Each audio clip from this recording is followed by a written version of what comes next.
I stepped from the car, determined more than ever to find work, as I heard my mum's voice. "Bailey," she greeted me from the porch steps, a big smile upon her face. "You look beautiful, sweetheart." I smiled back at her as I moved toward the front door, only to see Miles leaving the house next door to ours, the Alpha home. Could I have timed my arrival home any worse? His eyes met mine, giving me a dark stare before looking at my mum. "Hi, Aunt Brianna. You didn't say she was home today." Mum smiled at Miles like she thought the world of him, though most of the time she generally did. "Ah, I think it slipped my mind. Bailey is home for good now, Miles. How wonderful is that?" Once more, Miles gave me a dark stare. Truly wonderful," he said with some serious contempt in his voice. "You stay out of my way unless I say otherwise, you understand?" Miles mind-links me as he moves toward his car. "Are you not going to speak to him? Bye," Mum tries. "He will be Alpha this time next year, you know." "Oh, it doesn't matter, Aunt Brianna. Bailey will be excused this time. I'm sure she is tired from her drive back home, but no doubt I will be seeing her around. And yes, she will have to get used to me as her senior, her Alpha," he says with a sneer, and at his words my stomach twists into knots. I don't think I can stay here. I not only need to find work, I need to find work away from my pack, so I can move away to get away from my psychotic Alpha and ex-mate. I sit out in the garden drinking my morning coffee, with my laptop open scrolling desperately through the job vacancies, when I hear a deep growl to my left, causing me to swirl my head to look. Miles was resting his head on the garden fence from next door, overlooking our back garden, to where I was sitting. Watching me intently, the look upon his face was one of sheer disgust. I had no clue how long he had been standing there, or what had angered him to the point of growling, but he had made me jump. "Fucking hell, Miles," I snapped, giving him a dark scowl. I had done well the past week since arriving and stayed out of his way, managing to ensure I avoided all pack events and ensuring I dodged any places he was likely to be. Yes, it meant I spent an awful lot of time in my bedroom at home, but I would rather do that than have to deal with him. Today, the sun was glorious, and I thought it would be nice to take my breakfast outside while I looked for jobs online. Sitting on the patio furniture we have in the back garden, under the warmth of the morning sunshine, my coffee was enjoyable, all until this stupid fucker disturbed me. I shook my head in his direction, wondering why he had snuck up on me. He had so many more places he could be. "Who do you think you are cursing at?" Miles snarled. "The creep who did exactly that, crept up on me out of the blue for no good reason." I rolled my eyes at him in disgust, only to see this seem to anger him further. Though I think anything I did would anger Miles. He seemed to hold some serious resentment towards me at the moment, but should I really expect anything less? "I will come over there and deal with you, Bailey," he hissed. "Deal with me?" I questioned his choice of words. "Deal with me how? You asked me to stay out of your way. That is what I am doing." "What are you doing?" He chose to ignore my words and looks to my laptop screen instead, so I slowly shut the screen down so he would be unable to see. I do not want him knowing I am applying for work outside the area. I would not put it past him to stop it from happening. He seems to be being deliberately nasty of late, so I truly do not know what he would sink to in order to be nasty towards me. "Nothing of your concern.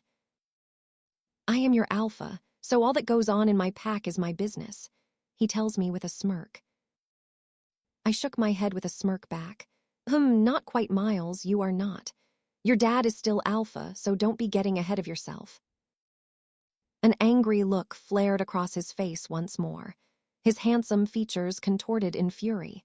He did not like having people disagree with him, but I was not about to have him dictating to me.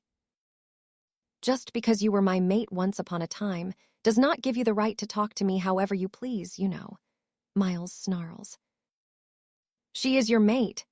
a voice questions, causing us both to whip our heads round, only to see the unexpected face of Miles's younger brother Ellis. I look at Miles with despair now, my heart pounding within my chest and my palms becoming sweaty, wondering what the hell he planned to do now the secret we had kept between us for so long was out now. How had neither of us heard him coming? "No, she is not. She rejected me. Miles said coldly, looking at me as if daring me to disagree with him. Wait, he was making it out like I had rejected him. I looked at Miles in shock, but the look within his eyes was like he dared me to argue. You rejected your alpha? What kind of fool are you? Ellis asked as his eyes looked me up and down like a piece of dirt. Sadly, a look I am more than used to. Do Mum and Dad know? Miles shakes his head. No, I don't want them to either. It would worry them too much, Els. Please do not say anything. Bailey and I were never a good match, so perhaps she made the right choice. Please for me. Miles is pleading with his brother, and part of me wonders if he is worried what his family would do if they learned of his decision to go against the moon goddess. As an alpha, this was almost unheard of. Blaming me was gutless. But if that is what he wants to do, then let him. Do not even think of saying anything different.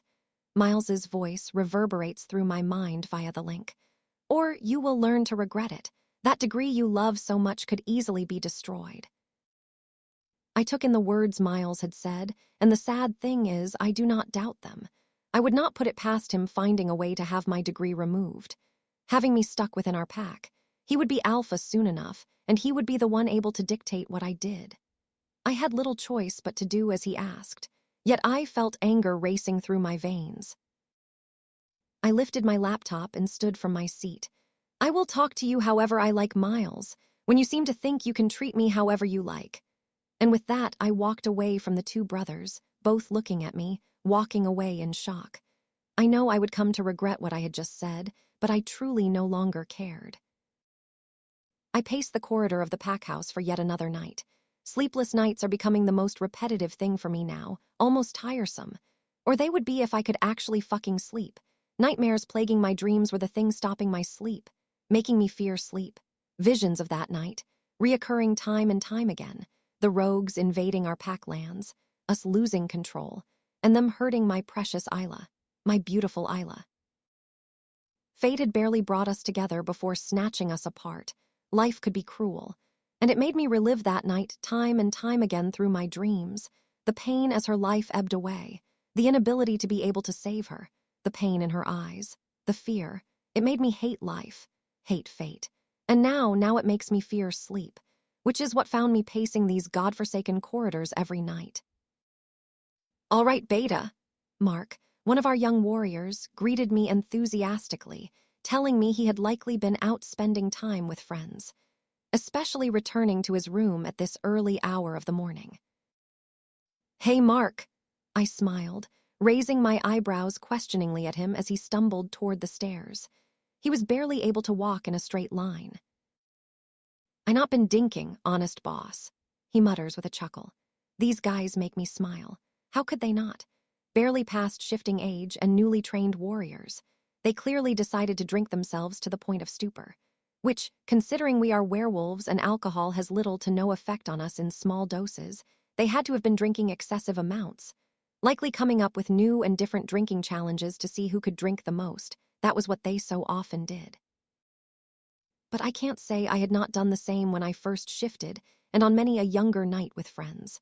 It was all part of growing up for many, wasn't it? Especially for our warriors, I knew that, having helped many a drunken warrior home in the past.